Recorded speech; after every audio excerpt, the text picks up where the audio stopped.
You're listening to an Anazao Ministries podcast.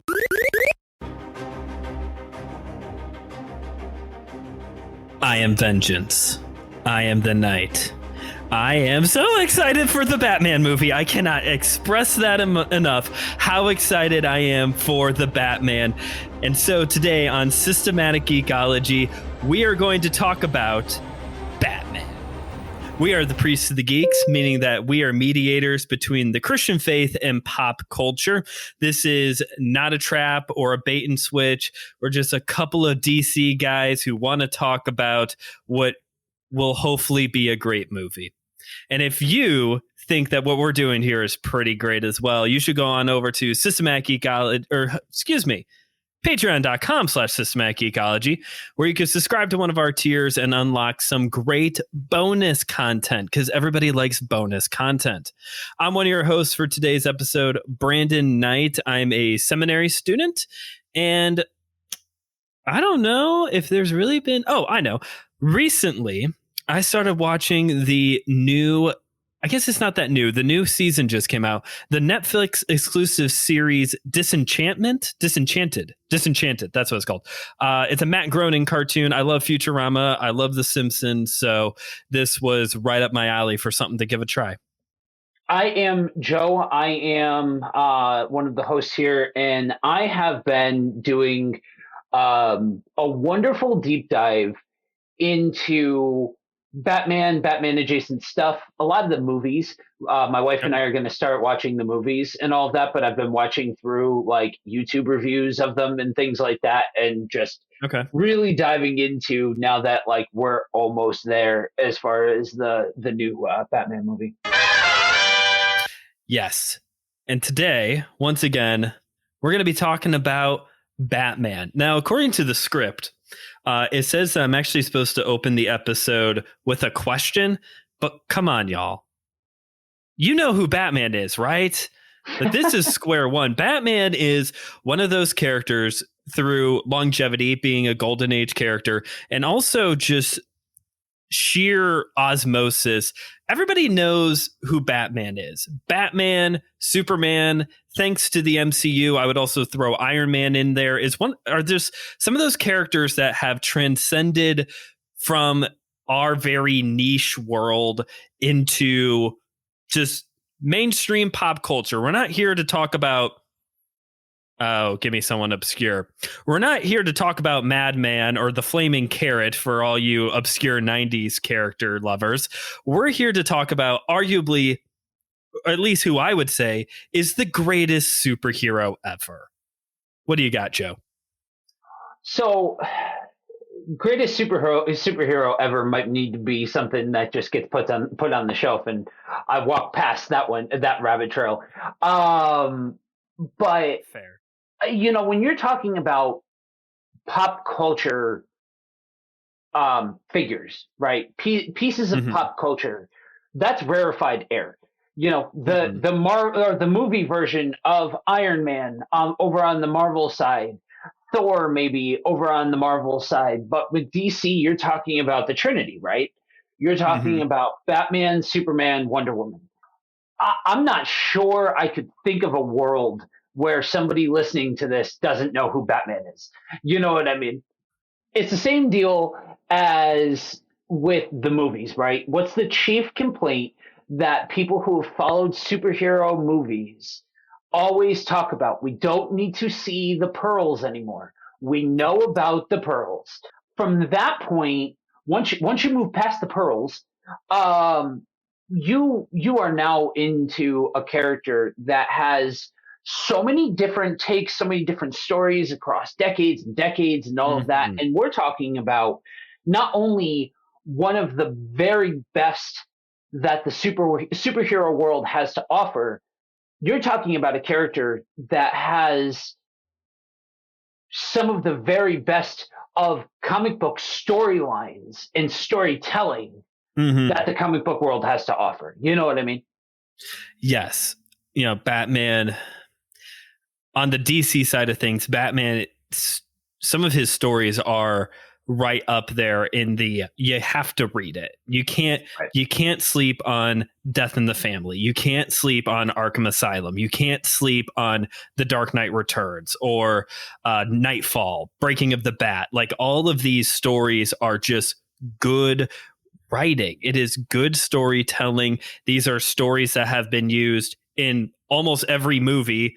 We go back to, you look, the Dark Knight trilogy from Christopher Nolan borrows, especially in the final one, borrows a lot from Nightfall and Breaking of the Bat.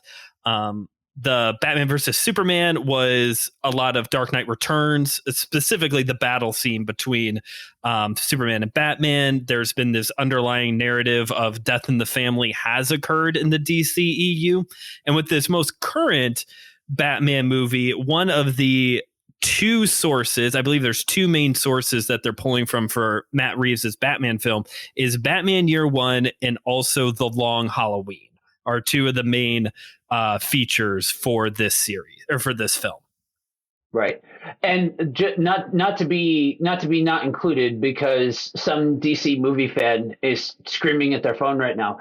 The Nolan films also, I realized I'm not sure I realized it when I was watching the movies the first time, because I wasn't as into Batman comics at that particular point in time. It was actually the Nolan films that got me into reading more Batman versus just the movies. But Nolan's Batman absolutely calls upon Batman Year One, with Batman Begins draws heavily on that in very specific regards. It's definitely not a beat for beat storytelling, just like Matt Reeves' movie isn't going to be a beat for beat storytelling, I am sure, of Year One or The Long Halloween.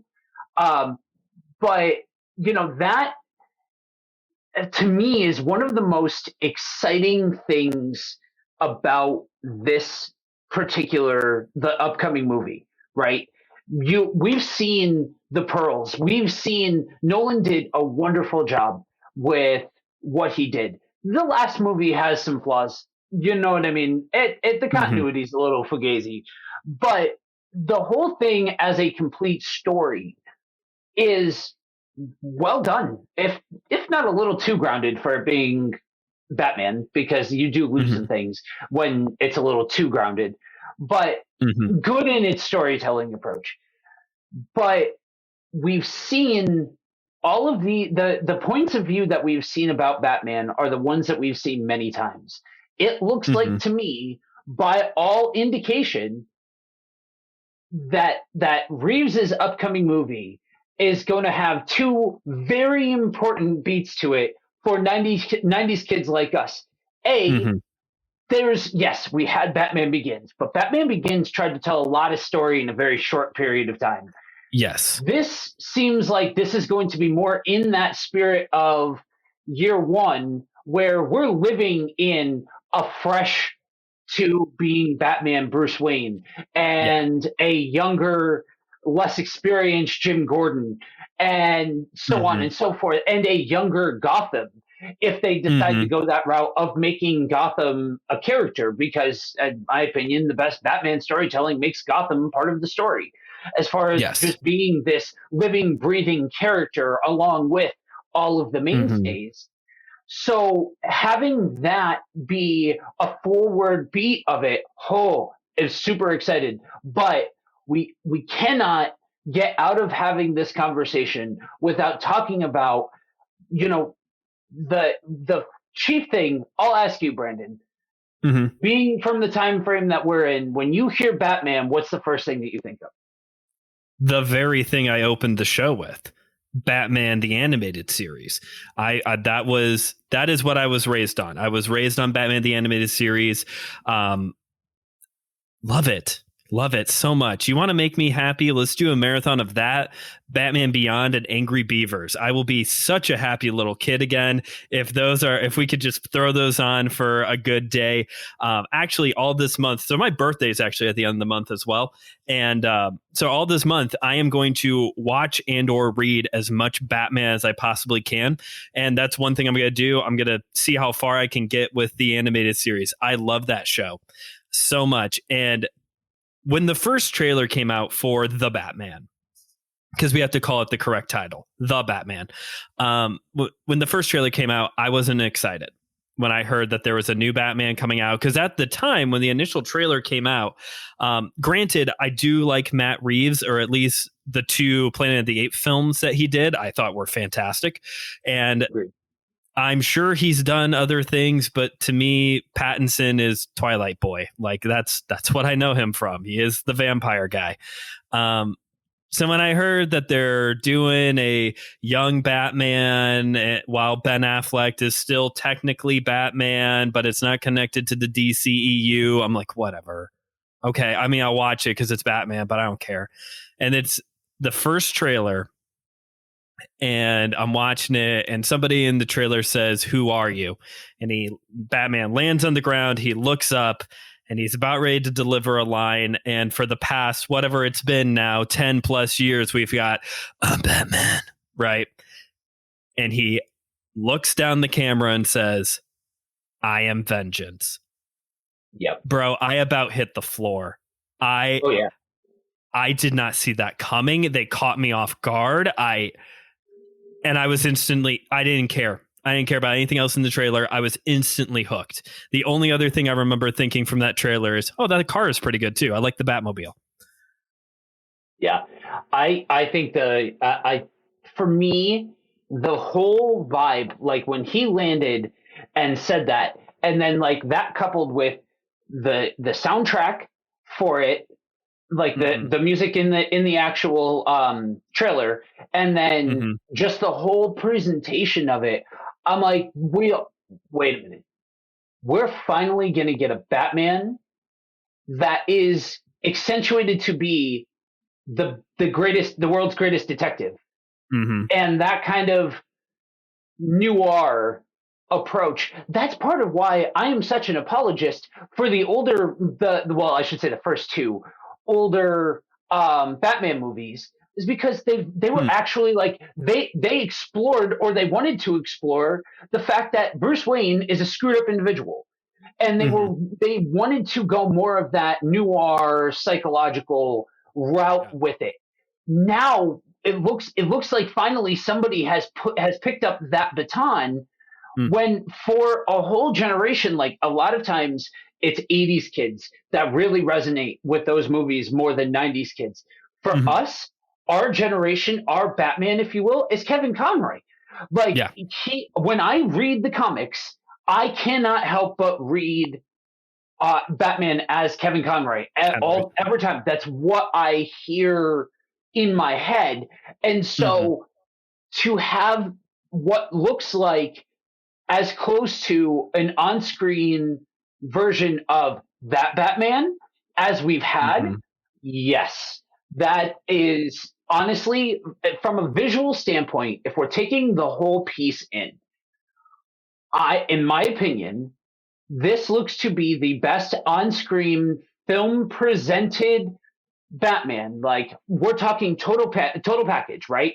I understand he's Twilight guy. He, for a lot of people, he is for me too. I have not seen. I know he's done other things. I saw him in that horror movie about lighthouses. That was an absolute dumpster fire. I'm just not a huge fan of him as an actor. But when you're talking about the entire presentation, the world around him, the way that he acts, all of that kind of stuff, that to me threatens to dethrone Batfleck as a better presented Batman. And I was a fan. You said it at the top. Batman versus Superman was called from a very specific era in comics. Go back and read those stories, and you will find yourself that if you're a out and out Batman fan, then you're going to walk away from that experience with a better appreciation for Batfleck, because you know what? That kind of bulky, worn down, probably an alcoholic, not to be a little bit too much on the nose, given the entirety of the situation, but that sort of presentation. I mean, that's what we got with Batfleck. So to see this off the heels of that, I'm like, this threatens to be at the top of the pile. And I know, hot takes for all of you Nolan fans out there, I understand. It's okay. You can get in touch with me at Brandon at System. I'm just kidding. We don't have email addresses. No, we don't. For this very reason, because I don't want people telling me that Christian Bale is the best Batman. You're entitled to your opinion. It's fine. It's fine. Yep. And I think, and to be fair, I think everybody. Yeah, I'm willing to say this. I think everybody who has been cast to play Batman / Bruce Wayne in the era that they were called to play Batman fits. Yeah. And I honestly, Jim Carrey's take on the Riddler, I don't know if it's just because it's like if I shut off my brain and I'm not trying to approach it from the point of view of this is a comic book accurate Riddler and all of that, like that's not what intrigues me about his take on the character. Mm-hmm. It's ridiculous. It's slapstick. For anybody who likes Three Stooges, you're gonna love that. Yeah. And that's 100% what I grew up on were the Stooges. So to me, it was a great fit. You know what I mean? Well, on that note, let's drag things back over to the Batman for a second, because it looks like, and we'll see how the film goes, but it looks like our primary antagonist is going to be the Riddler. Joe, what do you think of at least from what we have seen of the Riddler so far in the film, what do you think? So let me answer your question with a question, so that way I know the context. Sure. Have you seen Gotham? The TV series? Yeah. The first 2 or 3 seasons. Okay, yeah, that's about where I stopped too. When we started getting Baby Batman was about when I checked out. Yeah, somewhere around there. So pound for pound, I honestly think that their portrayal of Edward Nygma is probably the best.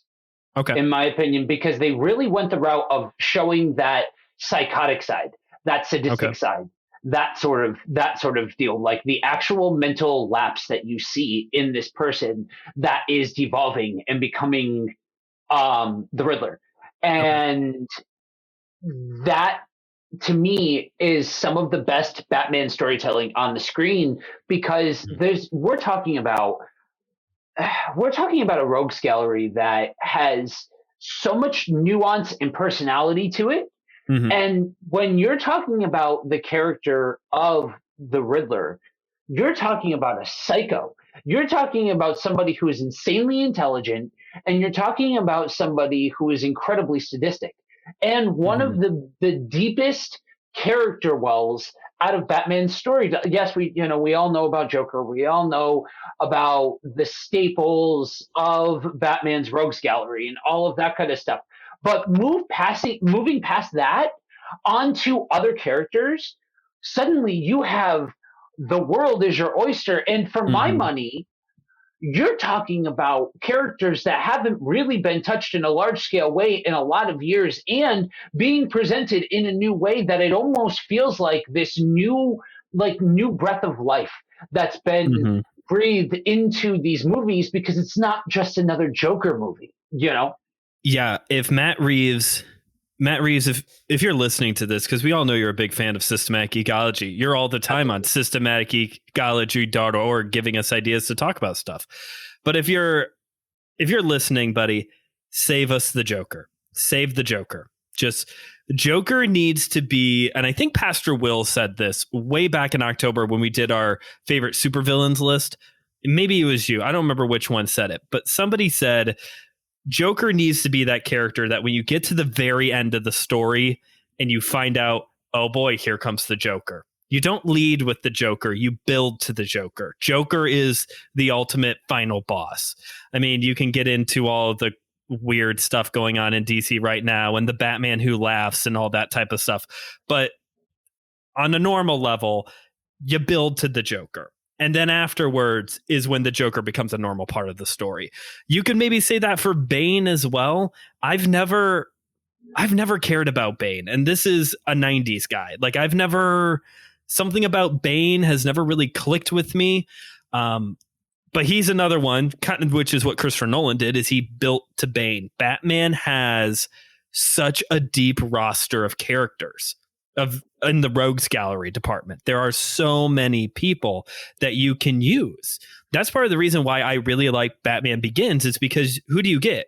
You got Scarecrow and Ra's al Ghul, or Ra's al Ghul, depending on what side of the tracks you're from. And these are two characters that we had not had on the screen yet.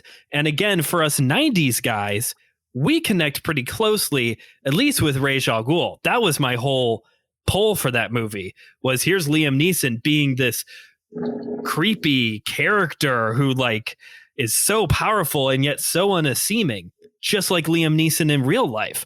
I'm interested to see what they do with the Riddler, because at least from the trailers that we have gotten so far, and I don't think this is a large jump, but I'm getting Jigsaw a little bit, not from the torture level of Saw, but from the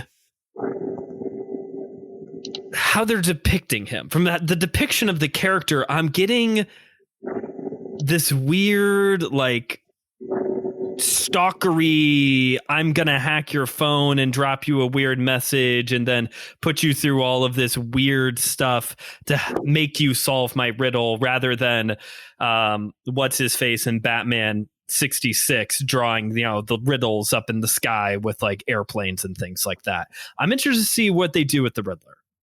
Yeah, if the Riddler's done right, and you know, again, to go back to Jim Carrey's version, it was a different presentation. Like, that was like Looney Tunes crazy, like doing random stuff crazy rather than like actually methodically psychotic. But what we're talking about here is firmly in that actually psychotic sort of presentation, not just using psycho as an adjective. Like, no, that we're talking about that because that's what his character is. And if you go there and you go into like this dude, you fundamentally believe that like the darkest of not good things are gonna, you know, like he's in that kind of category. Because that's, to me, if you're gonna have a lived in dark world for Batman to play in, and you want to build out a franchise, because I'll say it, I think Battinson can do it. I think as long as he's in the right world, it will make up for the issues of him being the Bat. But the problem is with the issues with him being the Bat are just because a whole generation of people have only ever seen him as the sparkly guy from vampire flicks. Honestly, to break the fourth wall here a little bit, we stepped into this episode with the intention of kind of giving some recap of Batman Year One. But if they take anything from this story, honestly, my recommendation is just go out and read the story. You know what I mean? Like, if you want source material from a younger Batman that will likely get you hyped for this movie, not promising that that's what they're going to take it from. Don't just go and read the story. Like Brandon said at the top, you know, we're talking about that rarefied air of comic book storytelling that it would not do it justice to sit here and to take 10 minutes and to recap the entirety of Year One, because you're talking about a fresh-faced Bruce Wayne out of the, you know, just off of his expedition of training. You're talking about a young Selina Kyle. You're talking about a young Detective Gordon, so on and so forth. Yeah. And Carmine Falcone. I think that's that is going to be the biggest, well, other than Bruce being young, I think that's the other big connection that we're going to have going into this version of the Batman, is coming back to something you said a while back ago, how Gotham is a character. Gotham City is a character. And early on, I think a lot of us know Gotham as this crime-ridden town. They shot a lot of the Nolan film over by me here in Chicago. But I think we have this idea a lot of times that Gotham is the town of supervillains. I don't know if you've watched it all, the Harley Quinn cartoon on HBO Max.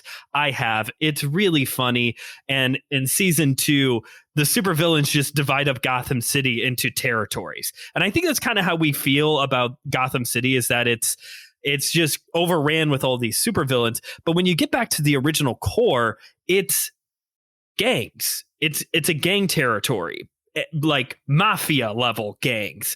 And Falcone has always been one of the major players in the Gotham City crime syndicate. Yeah, that's one of the things that I think I'm the most optimistic for, that if they take anything, like there's a couple of very key points that I really hope that they take, and that's one of them. There's one other character I want to highlight who looks like is going to be a main player in the Batman film, and that is Selina Kyle, Catwoman.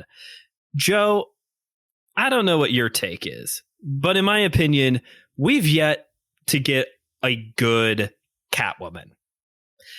I mean, you kind of got to go back all the way to Batman Adam West 66, really, for me to say, oh, that's a decent Catwoman. I am not a fan, really, of all the more recent attempts. Joe, what do you think? So there's one name that I have to pull out from this conversation and give some credit to, and that's Michelle Pfeiffer. Okay. I think she is an underrated Catwoman. Okay. I think she was good in those films, and I would have liked to see more material from her version of Catwoman. Okay.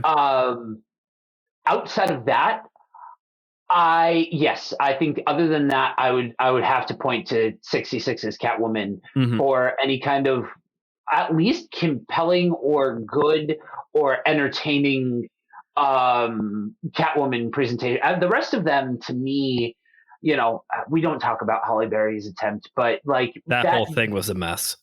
Yeah, Selina Kyle having cat ears in Nolan's world that's part of. I can so resonate with the whole idea of wanting. But to me, this is their shot to bring in well done the Catwoman to be a part of this universe and explain in a halfway logical way why she's running around in a cat suit.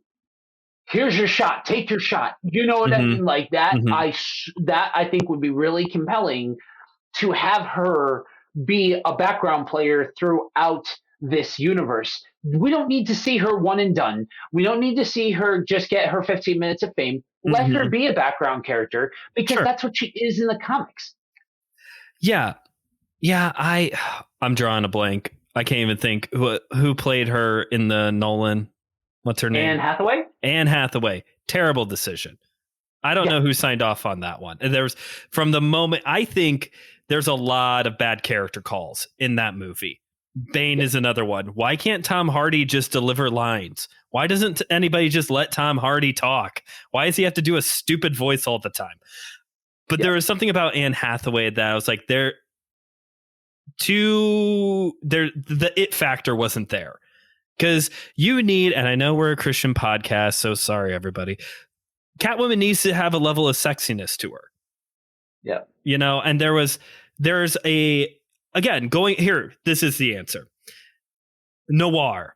She's the femme fatale. She's the character who, she's way more dangerous than she really is. And Anne Hathaway did not have that. I'm interested to see what they do with our new young Selina Kyle. Her outfit is very simple. There's not really too much, we're not trying to really capitalize on anything sexist here. It's just a girl in a costume. And we'll see how her and Pattinson's chemistry is, because it already looks like they're trying to do their romance angle from the get-go. So we'll see. I think it's time to have a good one. So I'm open to seeing an on-air relationship between the Bat and the Cat. Okay. And I say it like that for a reason, because you can't just do the most intriguing part of that relationship is not Bruce Wayne and Selena Kyle. It's the Bat and the Cat. Right. You know what I mean? Yeah. And so I'm open to that so long as they, I guess, let it breathe, I guess is a good way of putting it. Okay. We don't need this, cheeky interaction where, she's stealing from him and all of that kind of stuff. Like, no, you can have the introduction be as their, alter egos, not as the costume version. But from that point, I really think it's important to push that part of it, even if we're going to see the origin story of Catwoman in this movie and she's not in the outfit for very long, which honestly it shouldn't be that flashy. That's one of the things that I really appreciated about Hawkeye was the line that he said that he spent however many years being paid to be a ghost or whatever the line was. But I'm like, yes, that's why you don't run around in a purple outfit with things on your face. But that was a great simple explanation. That to me needs to happen with not having the big showy, the ridiculous, the big elaborate outfit, whatever. Batman's one thing, it's armor, for lack of a better phrase, dressed up to be a bat. Okay, fine. But we don't need to have bright green spandex with question marks. If you don't know, figure it out. Or this woman dressed up to be a cat, unless they go that route of saying, okay, we're going to lean into the fact that this is part of the character that garners intimidation with the crime level people, and who are these psychos dressed up like animals and all of that kind of stuff. Cool. If that's the case, then let her dress up like a cat. That's fine. But still be willing to explore the fact that, and again, go back to our episode on Moon Knight to figure out probably some of the low-key things as to what this speaks to, but allow for a world where you can talk about the comic book stylings of how those two typically go when they try and do the romance angle. Because I think that was some of the best part of Tom King's run on Batman. I think a lot of Tom King's run on Batman was a dumpster fire. Sorry, Will, but I really don't think that it was that good. But that was one of my favorite parts, was exploring what this relationship would look like. And spoilers, you have two people who dress up like animals who are psychologically traumatized for various reasons. How do you think it goes? You know what I mean? Right. Yeah, that's true. I haven't read a lot of that Tom King run, but I did go ahead and buy the wedding issue, even though I knew it wasn't going to happen, but I still wanted it just to have it. Joe, any closing thoughts on the Batman before we start wrapping the show up? Yeah, honestly, I would say, like I said, this is more of a hype reel than anything else. But we talked about a couple of very key stories within Batman. This is kind of my recommendation and parting thoughts all into one. Okay. Don't be afraid to go out and read the source material. Go out and read Batman Year One. Go out and read Batman Arkham Asylum. Go out and read The Dark Knight Returns, so on and so forth. All of these ones that we've referenced all along the way, you will. I'm willing to hedge that even at minimum, they're great stories, but I really do think that this movie is going to pull aspects of each one. Yeah, and I guess to start wrapping some of my thoughts up on this is, remember, kids, this is not a Marvel movie. Let's never forget, this is not a Marvel movie. So I don't know what it's going to be like. We're not high profile enough to get early access screenings yet. We're not that high profile yet. So we haven't seen it as of the recording of this. But remember, it's not a Marvel film. So chances are there's going to be no tongue-in-cheek comedy moment. Just going off of the trailer alone, I'm thinking this is going to be a pretty straight film, pretty dark. The early reports from early screens were saying that the opening sequence is something that superhero movie fans have never seen before. To which I told my brother that if the opening scene is the pearls, I might just walk out of the theater because I've seen that enough. But it's going to be different. It's going to be different for us longtime Batman fans, for you Marvel fans. It's going to be different from what you're used to. Definitely grab some of this source material because either way, it's good reading. We're talking Frank Miller, Grant Morrison. We're talking good writers here. So, and have fun. I think best case scenario, this again leads to a multi-film franchise by Matt Reeves that maybe instead of building to a cohesive DC universe, maybe we just build the Bat family. Maybe that's a more plausible route to go of introducing Nightwing and Jason Todd and Damian and all the other Batgirl. I mean, we'll see. As far as I know, this isn't connected to the DCEU, right? This is its own island right now. Right now, yes. There's nothing as a matter of fact, Matt Reeves has been very vocal. Like, don't get me wrong, there's a million different, depending on whose source and what on Twitter you look at. Sure. There's a million different takes coming out that, it will, it won't, yada, yada, yada. The reality is that as of right now, absolutely nothing has been presented that says that this is part of the larger continuity. If it's as straight as it seems like it's going to be, I feel like it breaks the continuity, but say la vie, that continuity has already been broken. It's like X-Men levels of broken. Oh, for real. And honestly, to me, even if you need to hit the brakes on Justice League stuff, it's worth it to at least start to develop some good storytelling.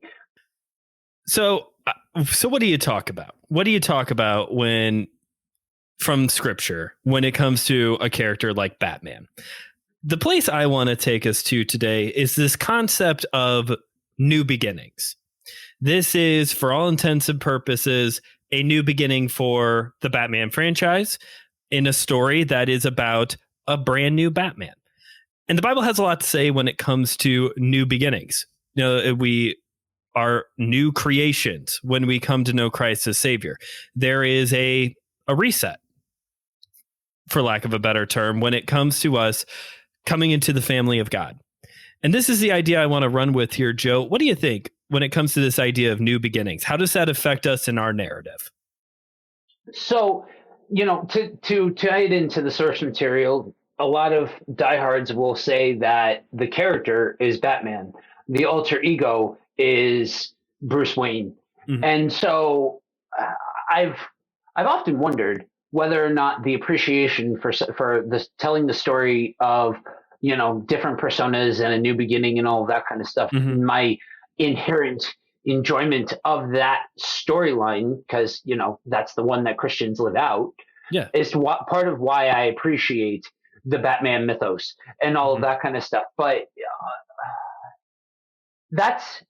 so anything that I exposit here doesn't do justice to how vital and beautiful and humbling and so many countless other words that idea of new beginnings is for the Christian, because we have the opportunity to set out into something entirely different, entirely new, entirely set apart. Yeah.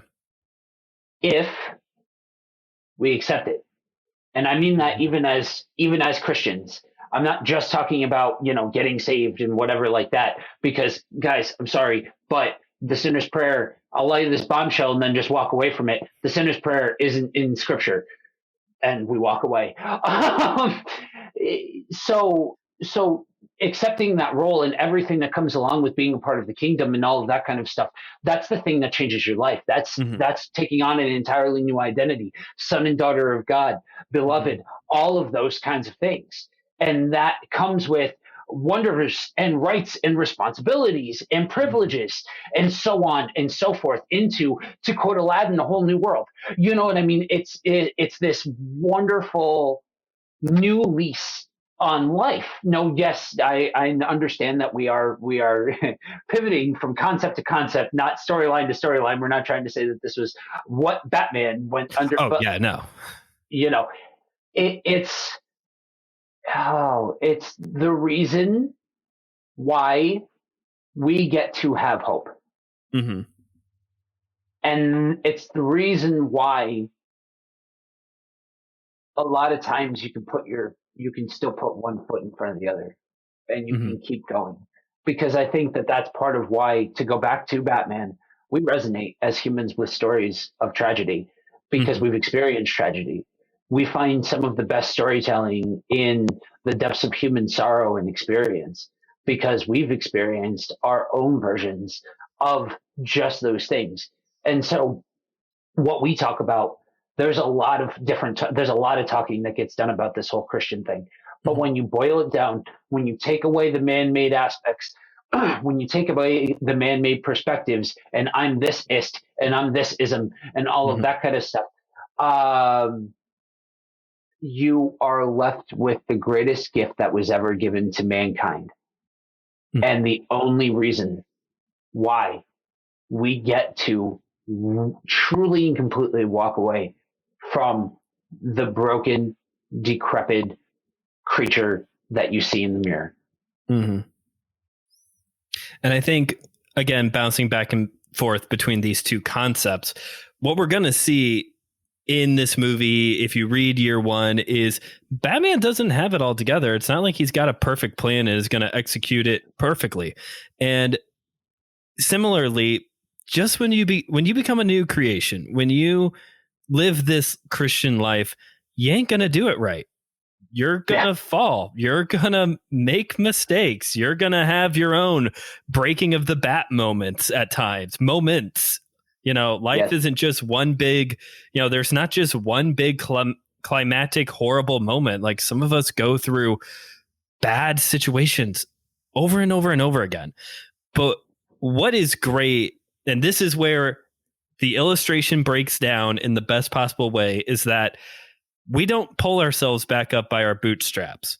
Like, Batman does have Alfred. I'll give you that. But oftentimes it's Batman getting back up. We don't pull ourselves up by our bootstraps. There is grace to get us back up. We continue our story. We continue our narrative as becoming these new creations through grace. And remember, C.S. Lewis puts it that becoming like Christ is more like painting a portrait than following a set of rules. We're not trying to hit the marks perfectly every single time. We're trying to recreate an image. That's what we're doing. We are recreating an image. Our image is being recreated as new creatures. Joe, any last thoughts? Yeah, no, I think that's it in a nutshell. We love these nerddoms and all of that kind of stuff, but we're talking about things that should be right there at the core and foundation of, our passions on both sides. If we can love Batman and all of that kind of stuff, but the things that we're talking about are so fundamental to the beauty and richness and all of these things, why we do what we do, why we hammer on with all of this, why we can at least have hope in something. That we're talking about the very core and foundation, and these should be the things that make you passionate. These are the things that we can sit and talk about and sermonize about and exposit about, and all of these things, because they're so deep, they're so rich, they're so wonderful, and there's so many aspects of it that we simply just do not understand, but we still have it. So, Yep. All right, well, let's go ahead and start wrapping this episode up. We've done a lot of Batman recommendations. It's basically what the whole episode was. We literally recommended you going and seeing the new movie. So is there any other recommendations you would have, maybe outside of Batman or still within the Batman world? So outside of Batman, if you're into, I guess, darkest timeline sort of storytelling, like that darker side of storytelling, with very common IPs, free right now on Comixology, the first couple of issues, is Teenage Mutant Ninja Turtles: The Last Ronin. Oh. I am hammering on this because throughout the last couple of episodes, because these are the ones that, to pull the curtain back a little bit, are coming out a little bit closer to when they're recorded. These aren't going to sit in the can too awfully long. So you're hearing this repeatedly out of me for a reason. Read this comic. It is superb in its execution and really reminds me of the 80s Turtles with the volume turned up to 11. Okay, cool. As for me, I got to read those. Sorry. I know I'm supposed to be recommending something. I got to read those. I had it in my hand one day, and then I grabbed something else. I don't remember what I grabbed. Oh, it was a Batman comic. The irony of the situation. For me, I'm gonna do one more Batman recommendation. We talked a lot about the animated series and how great it was in the 90s. I would also like to recommend, this was a Batman series that came out when I was in high school. It's a little bit more kid-friendly, but my brothers are younger than me, so I was watching it with them. It's called Batman the Brave and the Bold. And if you're a DC person, you know that the Brave and the Bold it's an on-again, off-again series that they've been doing throughout for decades that takes typically two characters that don't roll together, and they work together. Usually it's like a one-off story, maybe 2 issues. And that's what this whole series was. This whole cartoon series was. It was Batman teaming up with oftentimes a lot of B DC characters. There's a lot of episodes with Blue Beetle and Plastic Man and a lot of the B level characters. It's a lot of fun, and there are some episodes that get that animated series heavy with the storytelling. So it's worth checking out. If you have HBO Max, no excuse. Check it out. Joe, is there anything, where can people find you? You can find me anywhere where you find podcasts on Facebook 6 out of the 7 days of the week, at either Buddy Walk with Jesus or Kingdom on the Road. I'm usually on there at some point doing something. And then, like I said, we're on all the socials, Facebook, Instagram, Twitter now. The wall finally broke and he got on Twitter. Yep.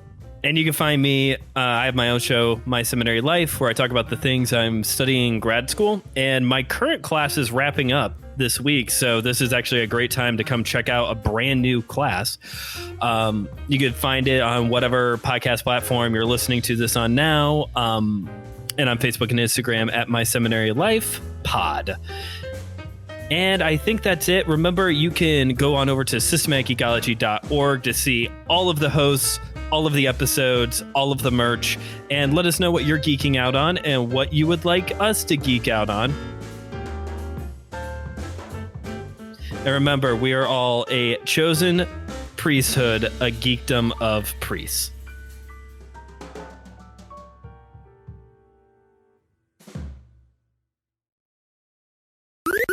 This was an Anazao Ministries podcast. If you enjoyed this show and would like to learn more about our network, be sure to check out the Anazao Ministries Podcast Network.